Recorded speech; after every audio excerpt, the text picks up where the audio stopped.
To other news, one day after the first part of the fare increase took effect, there are already reports that some taxi operators are charging the full 35%.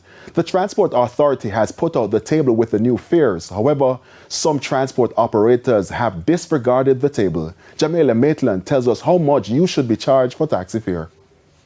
It's only been a day since the new fare increase took effect, and the TVJ News has received several phone calls from the public asking for the new fare table.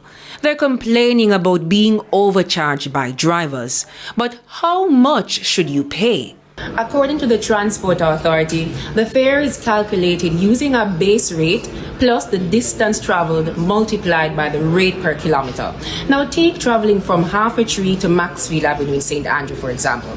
Now the base rate is $113 plus 3 times 7, and that will give you about $134. But the figure is rounded off to the nearest 10, and so the fare is $130. But commuters told us that they were already paying $150, and this was from 2021. And so, despite the fare table being printed by the Transport Authority, the commuters say it's a far cry from reality.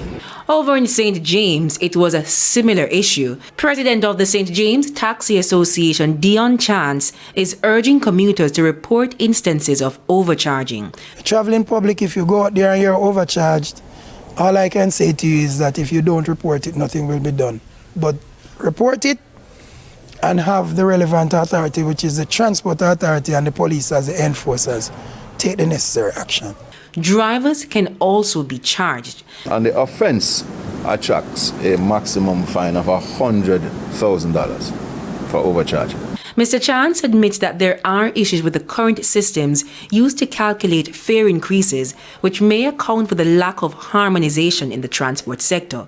But there must also be some order. There is the thinking and a move afoot to create something similar to what the Water Commission has on JPS, where certain triggers in the economy would trigger a review of the fare rather than having to wait and make a submission. Constant reviews will be done, and if it is pertinent for anything to be increased, it will happen, and we won't have to wait 10, 12, 13 years for it to be looked at. Mr. Chan says the fare table will be available for its members and other taxi operators in St. James. Jamaica Maitland for TVJ News.